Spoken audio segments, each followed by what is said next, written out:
Mes très chers amis, Medaber Israël Chaviv Mira'anana, on est en 5785 Parashat Shemot. C'est un nouveau livre qu'on écrit maintenant, et donc quelque chose de nouveau, de Hadash, va s'inscrire en nous. Il faut qu'on définisse les principes même de notre histoire personnelle. Et justement, dans cette Parashat Shemot, il y a un pasuk très connu qui parle de Moshe Rabbeinu, qui va venir défendre ses frères. Moshe Rabbeinu était naturellement un enfant du palais de Paro, et donc à ce titre-là, il avait des privilèges et des avantages. Il est sorti, il a vu un Égyptien qui frappait un Juif, et il l'a tué, celui qui lui vaudra d'ailleurs de grands problèmes avec la maison de Paro, au point qu'il devra fuir l'Égypte. Je vous lis le pasuk. Vayar ish mitzri make ish ivri me'echav. Il a vu un homme égyptien frapper un homme hébreu de ses frères. Alors naturellement, on comprend de ses frères que ça s'applique à Moshe Rabbeinu. C'est un des frères de Moshe Rabbeinu. Moshe Rabbeinu a considéré que son frère était frappé, qu'il devait le défendre, et donc il a tué l'Égyptien. Mais ce mot est complètement superflu. Si jamais il est écrit seulement « il a vu un homme égyptien frapper un homme hébreu », c'eût été suffisant, et on aurait pensé que c'est parce qu'il avait une proximité, Moshe se sentait une proximité avec les Hébreux, qui étaient ses frères, qu'il l'a défendu. Mais Rav, c'est superflu. Mais cependant, ce mot-là va être utilisé de manière dramatique lors d'un pogrom qui a été terrible, qui s'est fait un peu plus d'il y a 100 ans, oui, en 5680. Donc on est en 5785, vous voyez, il n'y a pas longtemps, par le Gaon Rabbi Mordechai Dov Heidelberg, qui était le Rav de Nikolaïev. Ceci va nous permettre aussi de résoudre une énigme, car on voit que Paro s'est appuyé sur ses magiciens pour jeter dans le Nil le libérateur d'Israël. C'est écrit dans un pasuk, Vayetsav Paro lechol amo, il a ordonné Paro à tout son peuple, les morts en disant, Kol haben hayilod hayora tashlichu. Tout enfant mâle, vous le jetterez dans le fleuve, dans le Nil, oui, vechol abat techayon, et toutes les femmes, les enfants filles, vous les ferez vivre. Et Rashi explique que finalement, cette xéra, cette décision, ce décret royal terrible qui consiste à tuer les enfants et les jeter dans le Nil, finalement, avait été déterminé par ce que lui avaient dit ces astrologues, ces magiciens. C'est écrit dans ce passage que l'école Amo, ce décret s'adresse à tout son peuple, et Rashi dit, même sur son peuple, il a été décrété que les enfants mâles seraient jetés dans le Nil. C'était le jour même où naissait Moshe Rabbeinu, il l'avait vu, et ils ont dit à Paro, aujourd'hui est né le libérateur des Bnei Israël. Il est né aujourd'hui. Mais nous ne savons pas s'il est égyptien ou s'il est Israël, un Ben Israël, oui. Mais par contre, on a vu que il sera frappé à la fin par l'eau, oui. Et donc, Paro a décidé de jeter à l'eau, dans l'eau du Nil, tous les bébés mâles. Il y a une énigme. Ces gens-là ont vu que le libérateur d'Israël, qui est naturellement le Moshe Rabbeinu, puisque c'est le jour où il est né qu'ils ont fait le décret, ils ont vu que le libérateur d'Israël était né. Ils ont vu qu'il serait frappé par l'eau, comme on le verra beaucoup plus tard, il ne pourra pas rentrer en Israël parce qu'il a frappé le rocher, mais ou bien qu'il a été jeté dans le Nil par sa mère, dans un berceau dans le Nil.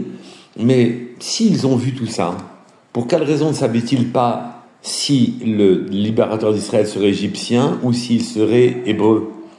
En fait, le plus logique, c'est qu'il soit hébreu. Mais pourquoi ne savaient-ils pas s'ils savaient que était né ce jour-là le libérateur des Juifs? Ils savaient ça. S'ils savaient qu'il serait frappé par l'eau, plus tard, alors à ce moment-là, comment ne savaient-ils pas s'il était juif ou égyptien? Et la réponse est que dans la Gemara Sanhedrin, c'est écrit et les Bnei Batia, Bat Paro, voici les enfants de Batia, Bat Paro, et c'est Moshe Rabbeinu. Est-ce que Batia a enfanté Moshe Rabbeinu? Yocheved est la mère de Moshe Rabbeinu. Pourtant, Moshe Rabbeinu a été cité comme étant le fils de Révet d'un côté et aussi le fils de Batia. Et la raison pour laquelle il est considéré comme le fils de Batia, c'est parce elle l'a éduqué. C'est elle qui l'a éduqué au palais. Oui. Et tout enfant qui est adopté par une personne, c'est quasiment son fils. Donc on voit que l'éducation d'une personne, la proximité qu'il a avec sa mère adoptive, fait que les Égyptiens eux-mêmes n'ont pas su si le libérateur qu'ils avaient déjà identifié, oui, qu'il venait de naître, ce libérateur, ils ne savaient pas s'il était égyptien ou s'il était hébreu. On voit donc l'immense impact que peut avoir la culture qui est inculquée à l'enfant. À tel point que Moshe lui-même a été pris pour un égyptien par les gens, les chachamim, magiciens de Paro, et ils l'ont confondu avec un égyptien. Je reviens à l'histoire que j'étais en train de vous raconter concernant le Rav de Nikolaïev.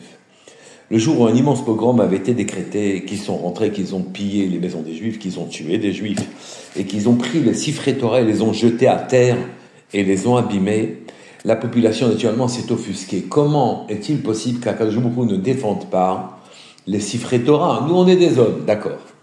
Mais Akadosh Baruch Hu laisse dépérir sa Torah. Comment c'est possible qu'il n'intervienne pas pour défendre les livres sacrés? Et naturellement, derrière ça, commencer à percer une idée de renoncer aux principes religieux.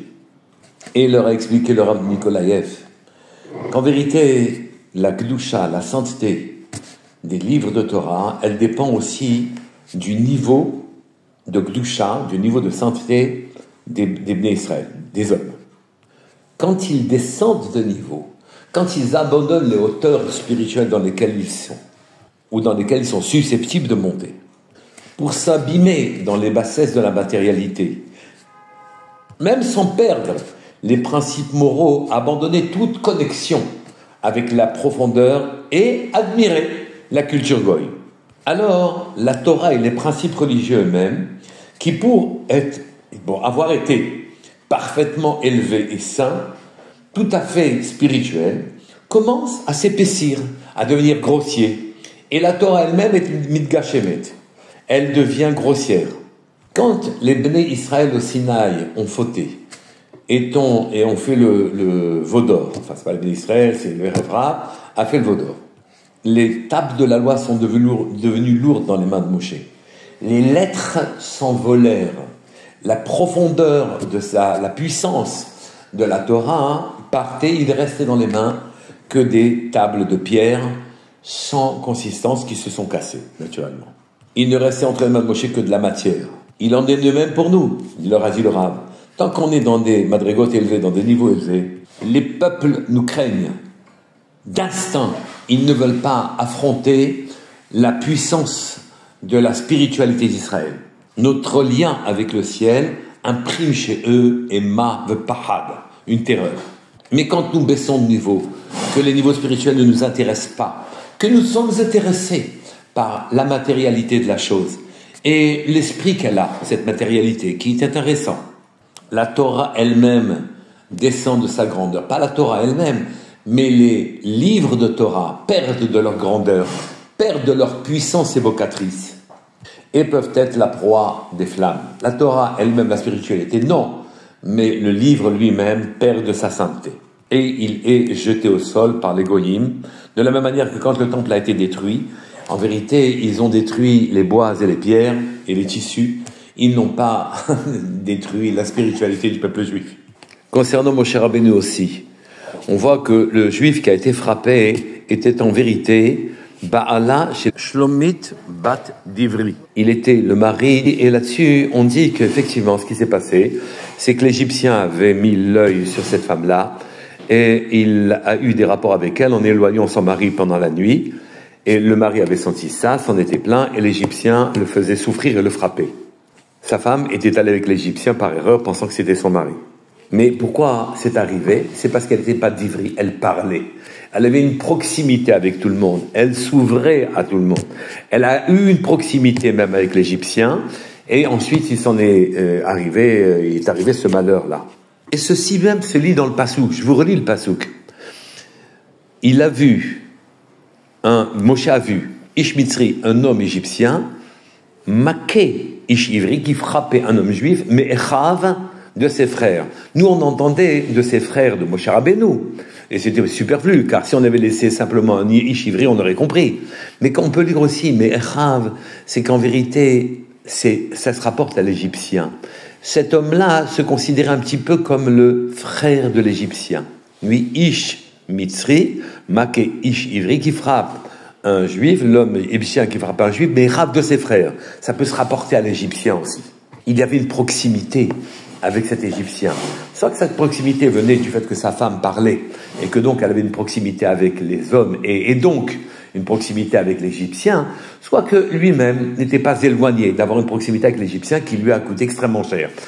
Donc on voit un Echav. Le seul fait qu'il était, mais Echav, considéré comme les proximes de l'Égyptien, peut-être par les idées seulement, peut-être par le fait qu'il voyait du bien aussi chez eux, s'éloignant de ses propres valeurs. Non qu'il n'y en ait pas du tout chez les goyim, c'est pas ça le problème. C'est que lui s'éloignait de ses valeurs et donc s'éloignait de sa propre vie. Et c'est ça qui lui a valu les coups que l'Égyptien lui a donnés. Et c'est ça qui lui a valu les coups qui ont provoqué que Moshe Rabbeinu a dû fuir l'environnement du palais, le palais. Toute proximité en dehors de nos valeurs nous vaut des coups. Et même Moshe Rabbeinu, sa proximité avec le palais, a provoqué qu'il a dû fuir le palais, et si ce n'était l'homme de Dieu qui était Moshe Rabbeinu, le libérateur d'Israël, celui voulu par Moshe, par Akadosh Baruch Hu, qui lui a valu d'être dès la naissance un enfant de lumière, la proximité avec les valeurs goy nous cause de grands problèmes. Nous ne sommes pas venus sur terre pour valoriser ce que valorisait Goyim. On est venu sur terre pour faire descendre Akadosh Baruch Hu dans son royaume, dans sa terre. On est venu pour installer sa royauté. Et toute autre ambition, même sous couvert de vérité, ne nous vaut que des problèmes. Nous sommes juifs, nous devons rester juifs, et à ce moment-là, on aura le respect des peuples qui nous entourent. On ne veut plus être juif. On a vu les événements terribles qui se sont passés le 7 octobre. On veut se rapprocher des goyim en ignorant nos propres valeurs. C'est une catastrophe. Ça ne nous vaut que des ennuis. Qu'Akadosh Baruch Hu nous protège et nous permette de déployer notre activité de telle sorte qu'on puisse l'installer dans notre monde et que vienne Mashiach rapidement. Shabbat Shalom.